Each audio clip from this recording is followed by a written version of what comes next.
La unidad 2 del módulo 1 es diagnóstico por imagen en cabeza y cuello, desarrollado por el doctor Juan José Balbuena y quien les habla la doctora Lorena Romero bajo la orientación del doctor José Ortiz. Los objetivos de la presentación son describir la utilidad de los diferentes métodos auxiliares de diagnóstico por imagen en patologías específicas del área de cabeza y cuello. Resaltar la importancia del conocimiento de los métodos auxiliares de diagnóstico por imagen para la correcta planificación terapéutica. Los temas a desarrollar son las técnicas de imágenes, iniciando desde lo más simple, como la radiografía simple, hasta lo más complejo, como la tomografía por emisión de positrones. Damos inicio a la clase abarcando primeramente las técnicas de radiología simple y contrastada. La radiografía simple prácticamente ha sido desplazada, pero posee ventajas que son de utilidad a la hora de realizar un diagnóstico eficaz. Estas son que es rápida, económica y ofrece un panorama global de la región explorada. Permite también determinar asimetrías óseas faciales, trazos de fracturas, desviaciones del tabique, opacidades de las cavidades paranasales y erosiones notorias por neoplasias malignas. También posee desventajas y son insuficientes en detallar lesiones por la sobreposición de estructuras en la imagen radiográfica. La radiografía simple del cuello posee dos proyecciones básicas, las cuales son proyección antero-posterior y proyección lateral. En ellas se pueden evidenciar asimetrías, desplazamientos de la vía aérea, presencia aberrante de gas, calcificaciones, trazos de fracturas, anomalías en la columna vertebral cervical, radiodensidades anormales que tienen como causa más común a los lipomas y cuerpos extraños. Así también pueden evidenciarse procesos inflamatorios, ya que suelen obliterar los planos grasos en las proyecciones ya mencionadas. Las estructuras que se pueden observar son la columna de aire de la laringe, la tráquea, faringe, columna cervical y tejidos blandos del cuello. La radiografía simple de tórax en sus dos proyecciones nos permiten evaluar patologías como son el bocio endotorácico que observamos en la primera imagen o la presencia de metástasis a nivel pulmonar que observamos en la segunda imagen. Aunque en la actualidad la tomografía se ha vuelto el gold estándar para el estudio de las metástasis. La radiografía panorámica u ortopantomografía es una radiografía panorámica que se toma con principios tomográficos. El tubo de rayos se mueve para examinar diferentes partes del objeto y produce una curva en la capa seleccionada, que abarcan los dientes, alvéolos de la mandíbula y del maxilar. Generalmente este estudio es solicitada por los odontólogos, pero en el área de otorrinolaringología permite valorar el maxilar inferior en caso de sospecha de tumores o de quistes odontogénicos. Seguidamente hablaremos sobre las técnicas de radiología contrastada, en las que mencionaremos al esofagograma y la videofluoroscopía. El esofagograma es un estudio dinámico del tracto digestivo superior que utiliza doble contraste. Este estudio es sencillo, fácilmente comprensible, brinda datos acerca de la anatomía, también aporta información indirecta de la función esofágica y permite trazar un plan terapéutico. Entre las indicaciones más comunes se encuentran la acalasia, el reflujo gastroesofágico, alteraciones anatómicas, las cuales pueden ser congénitas o adquiridas, perforación, cuerpo extraño, divertículos y fístulas. En cuanto a la videofluoroscopía, es la grabación de imágenes radiológicas, mientras que el paciente deglute contraste.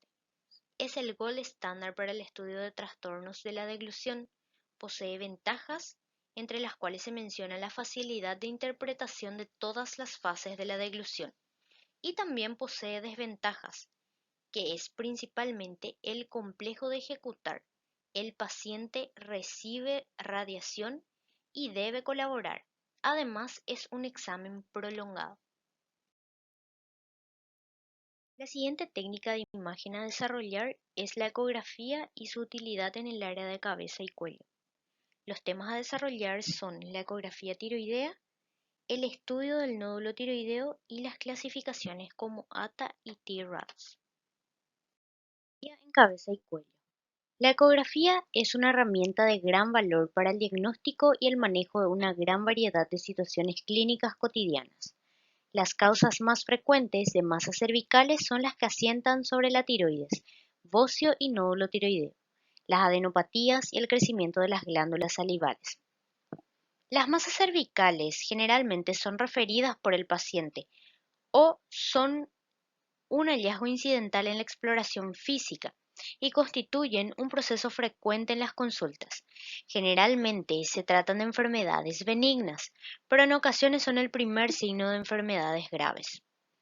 La edad del paciente, la anamnesis, la exploración física y las pruebas de laboratorio pueden orientar el proceso, pero la ecografía clínica realizada aporta información sobre la naturaleza y la localización de la lesión. Disminuye la incertidumbre diagnóstica en este nivel asistencial y mejora de forma muy importante la atención a estos procesos. En el cuadro observado en la diapositiva están los escenarios clínicos y los hallazgos ecográficos. Cuando encontramos un nódulo tiroideo palpable, los hallazgos ecográficos pueden ser patrones ecográficos muy sugestivos de benignidad, patrones ecográficos dudosos, patrones ecográficos sospechosos de malignidad. En el caso del bocio multinodular, los hallazgos ecográficos pueden confirmar agrandamiento de la glándula, patrones ecográficos de los nódulos. En el caso de las adenopatías, los hallazgos pueden ser las adenopatías reactivas, inflamatorias, adenopatías sospechosas de malignidad, linfomas, metástasis, y en el caso de los bultomas a nivel de glándulas salivales, los hallazgos ecográficos suelen ser inflamaciones, cialoadenitis o tumores. Ecografía tiroidea. Las dos grandes indicaciones de ecografía en región tiroidea son el nódulo tiroideo y el bocio. No se recomienda la ecografía como método de cribado de cáncer tiroideo en poblaciones asintomáticas, salvo en pacientes con factores de riesgo, que pueden ser antecedente de exposición a radiación cervical antes de los 15 a 18 años, la presencia de síndrome genético asociado a alta probabilidad de cáncer tiroideo y probablemente en pacientes con antecedentes de cáncer diferenciado de tiroides en 2 o más familiares de primer grado. Solo el 1 al 6% de los nódulos es palpable. Aunque el nódulo es frecuente, el cáncer es raro. Aproximadamente el 50% de la población tiene nódulos a los 50 años. La ecografía de tiroides está indicada en todos los pacientes con sospechas de un nódulo tiroideo o de un bocio nodular en el examen físico. En los nódulos incidentalmente observados en otros estudios de imagen y en el estudio de pacientes con adenopatías cervicales patológicas. Su empleo fuera de estas indicaciones, dada su elevada prevalencia y su carácter generalmente benigno, contribuye a la incidentalografía y a la realización de derivaciones y pruebas innecesarias. Para mejorar el manejo del nódulo tiroideo, disponemos de un sistema de evaluación estandarizado, la clasificación de T-RADS, que utiliza una categorización de riesgo de malignidad según las características ecográficas de los nódulos, con el fin de establecer los grupos que precisan ser estudiados por citología. La Asociación Americana de Tiroides también nos ofrece otra clasificación, la cual clasifica los nódulos según las características ecográficas, desde muy baja sospecha a alta sospecha.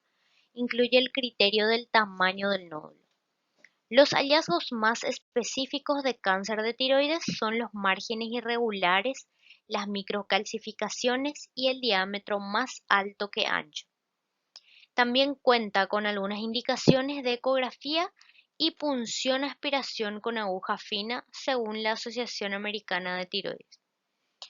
Cuando la ecografía aporta un dato benigno, no se recomienda la punción aspiración con aguja fina. Cuando la sospecha es muy baja, se realiza la punción aspiración solo si el nódulo es mayor o igual a 2 centímetros, aunque también puede controlarse sin necesidad de realizar la punción aspiración. Cuando la sospecha es baja, se realiza la punción aspiración cuando el nódulo es mayor o igual a 1,5 centímetros. Y cuando hay una sospecha intermedia, se realiza la punción si la lesión es mayor a 1 centímetro. Cuando la sospecha es alta, la punción se realiza también cuando la lesión es mayor a 1 centímetro. Otra de las clasificaciones para el estudio de la tiroides es la clasificación de T-RADS, que se divide en 1, 2, 3, 4, 5 y 6. El T-RADS 1 menciona o describe una tiroides normal, que no posee ninguna lesión focal. El T-RADS 2 son nódulos benignos con un patrón notoriamente benigno. El 1 y el 2 tienen 0% de probabilidad de cáncer y la recomendación es el seguimiento. En el T-RADS 3 son nódulos probablemente benignos que poseen un riesgo de malignidad menor al 5%. La recomendación es el seguimiento o la punción aspiración con aguja fina. El T-RADS 4 se divide en A, B y C. El 4A son nódulos de identidad incierta, de las cuales el 5 al 10% son malignos. El 4B son nódulos sospechosos, 10 a 50% son malignos. Y el 4C son nódulos muy sospechosos, de los cuales 50 a 85% tienen malignidad. El T-RADS 5 son nódulos probablemente malignos y también poseen un alto riesgo de malignidad, en este caso mayor al 85%. Todos estos deben ser estudiados con una punción aspiración con aguja fina. El T-RADS 6 ya confirma malignidad y ya es detectada por biopsia o por punción. También contamos con algunas características ecográficas que nos indican malignidad de un nódulo tiroideo, las cuales son la hipoecogenicidad, las microcalcificaciones, los nódulos parcialmente quísticos con localización excéntrica del componente líquido y lobulación del componente sólido, los bordes irregulares, la invasión del parénquima tiroideo perinodular, la configuración Taller-Tanguay más alto que ancho, vascularización intranodal, adenopatías sospechosas. Otra de las indicaciones ecográficas es el bocio. El bocio es el aumento de tamaño de la glándula tiroides. Puede deberse a defectos de biosíntesis, deficiencia de yodo, enfermedad autoinmune o enfermedades nodulares. De todos los parámetros lineales, el diámetro antero-posterior del lóbulo tiroideo es el más preciso para confirmar el crecimiento de la glándula, por ser relativamente independiente de la talla del paciente. La ecografía en el bocio difuso muestra únicamente una glándula aumentada de tamaño. En el bocio multinodular puede apreciarse un aumento de tamaño glandular con múltiples nódulos en los que se observa tejido tiroideo abigarrado y heteroecogénico. Otra manifestación clínica que suele ser motivo de estudio ecográfico son las adenopatías cervicales. Un nódulo o nódulos localizados en territorios ganglionares cervicales pueden ser debidos a adenopatías. No suelen ser patológicas las adenopatías menores de 1 centímetro, al contrario que las mayores de 1 centímetro. Muchas de ellas son de carácter benigno, de causa inflamatoria o reactiva. Solo el 1% de las adenopatías palpables son malignas. la edad del paciente, el tiempo de evolución, la clínica acompañante, las características de la adenopatía y la analítica, si es necesaria, pueden orientar a la etiología. Cualquier nódulo localizado en territorios ganglionares cervicales, sobre todo los sospechosos de malignidad, así como en el estudio de un nódulo tiroideo para confirmar o descartar adenopatías sospechosas, son indicaciones de ecografía. Las adenopatías de localización supraclavicular siempre se deben considerar patológicas. Seguidamente se expone en la tabla los criterios ecográficos sugestivos de adenopatías cervicales benignas y malignas. Las adenopatías cervicales benignas suelen tener forma fusiforme u ovalada. El hilo suele ser central. La relación eje largo-eje corto suele ser mayor a 2. El eje corto menor a 1 centímetro. Suele ser isoecoica y la vascularización al Doppler es central. No posee calcificaciones. En cambio, las adenopatías malignas suelen tener forma redondeada, no poseen hilo central y la relación eje largo-eje corto es menor a 2. El eje corto mayor a 1 centímetro.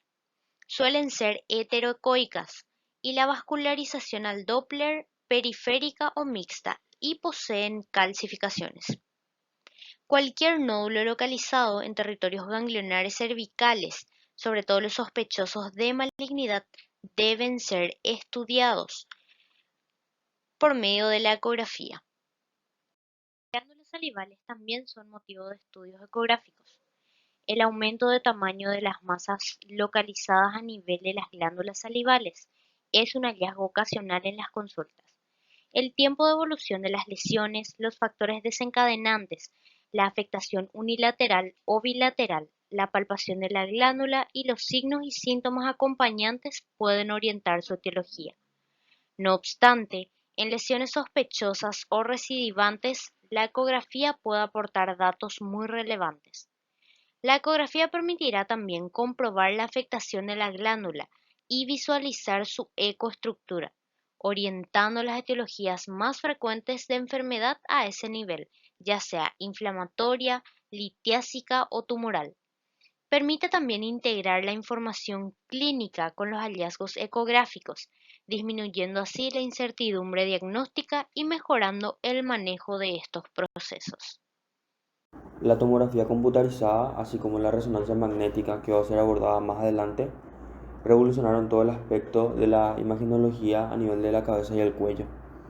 La disposición que se obtiene de la anatomía a través de cortes mejoró el trabajo diagnóstico del personal de blanco.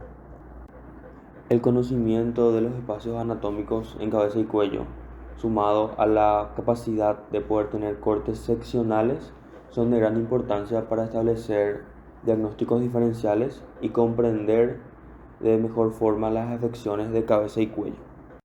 La tomografía computarizada ofrece varias ventajas. La primera es la alta resolución que se obtiene de las imágenes. La tomografía también es un estudio rápido, por lo que el paciente no debe estar mucho tiempo bajo el escáner y no necesita permanecer quieto durante varios periodos de tiempo. Es un proceso no invasivo, ya que no se requiere la inserción de instrumentos dentro del cuerpo del paciente.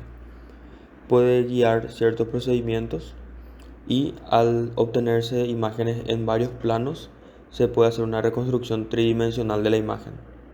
Las desventajas de la tomografía computarizada son que se requieren altas dosis de radiación ionizante y no existe una buena resolución de los tejidos blandos.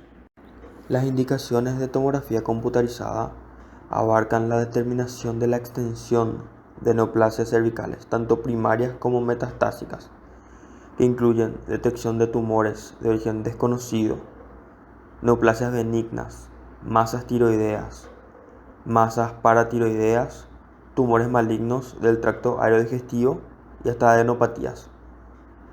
También se indican en los casos de localización de cuerpos extraños en partes blandas, hipofaringe o laringe, y también sirve para evaluar abscesos cervicales profundos.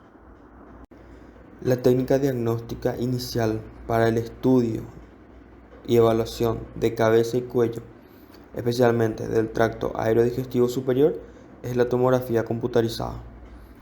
Esta es especialmente útil en la estadificación de los tumores malignos, ya que es capaz de hacer una correcta valoración de la extensión locorregional del área maxilofacial y el área ORL.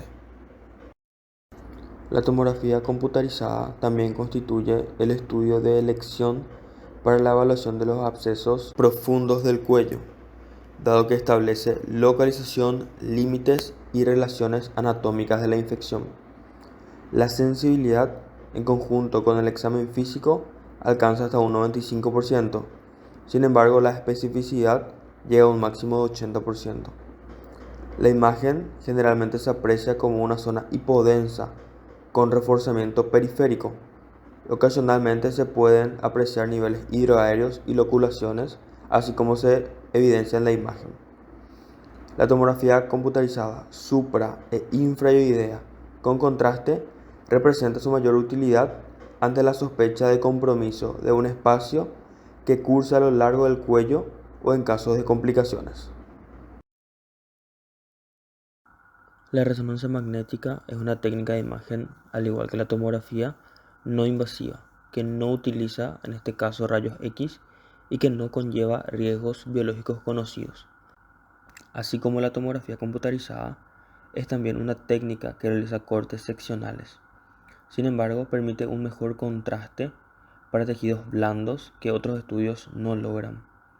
El estudio puede realizarse en planos múltiples sin necesidad de mover al paciente o depender de imágenes reformadas por computadoras, que tienen resoluciones espaciales compuestas más bajas. Los dos tipos de relajación son T1 y T2. En la resonancia magnética, T1 y T2 son dos parámetros que se utilizan para crear imágenes del cuerpo. T1 se relaciona con la apariencia de los tejidos en las imágenes y T2 se relaciona con el contraste en las imágenes. Por ejemplo, los tejidos con T1 corto aparecen más brillantes en las imágenes y los tejidos con T2 corto aparecen más oscuros. La combinación de estas diferentes secuencias en la resonancia magnética, ponderadas ya sean T1 y T2, ayuda a los médicos a obtener una mejor visualización y diferenciación de los tejidos en las imágenes producidas por resonancia magnética. La resonancia magnética también tiene varias ventajas, como ser la obtención de imágenes bastante detalladas de los tejidos blandos. Entonces se convierte en un excelente método para evaluar músculos, vasos sanguíneos. No utiliza radiación ionizante, por lo que se convierte en una opción segura para la mayoría de las personas, incluidos niños y mujeres embarazadas. Tiene una mayor resolución espacial y mejora la detección del cáncer, ya que puede detectar tumores más pequeños que otras técnicas de imagen. Las desventajas de la resonancia magnética son el mayor costo comparado con otros estudios. También el tiempo de evaluación, que es mucho más largo que con otros estudios, por lo que esto se convierte en un problema principalmente para pacientes que no puedan permanecer quietos durante largos periodos de tiempo. Tampoco es recomendable para pacientes con ciertos implantes como marcapasos o clips cerebrales. Las principales indicaciones de resonancia magnética incluyen la valoración de la patología tumoral, valoración de la patología ganglionar y evaluación de la patología inflamatoria. La resonancia es ideal para evaluar tumores de la nasofaringe, tumores de base de cráneo, de los espacios faringeos y del paladar blando y duro. En términos generales, podemos decir que la resonancia magnética constituye el estudio de elección para evaluar lesiones del cuello a nivel suprayoideo. En el cuello infrayoideo, la tomografía computarizada es la imagen de elección. Y para la patología infecciosa, como para el estudio de los ganglios, se prefiere la tomografía contrastada. La PET o tomografía por emisión de positrones es un estudio de imagen que utiliza una pequeña cantidad de material radioactivo para mostrar el funcionamiento del cuerpo a nivel celular. Se basa principalmente en el metabolismo tisular de la glucosa, por lo que se pueden poner de manifiesto tejidos metabólicamente activos. Se pueden combinar el PET scan con la tomografía computarizada para obtener imágenes que muestren al mismo tiempo tanto la actividad metabólica como la anatomía del cuerpo. Las indicaciones de la tomografía por emisión de positrones en superposición con la tomografía computarizada incluyen la estadificación de metástasis a distancia en pacientes con carcinoma escamocelular de cabeza y cuello local y regionalmente avanzado, la planificación de tratamiento con radioterapia como manejo inicial en pacientes con carcinoma escamocelular de cabeza y cuello en estadios 3 o 4, la opción diagnóstica en pacientes con tumor primario de origen desconocido que debutan con adenopatías en cuello y con estudios convencionales negativos, y detectar enfermedades recurrentes o persistentes en pacientes con carcinoma nasofaríngeo. Con esto culminamos la unidad 2 correspondiente a diagnósticos por imagen en cabeza y cuello. Muchas gracias.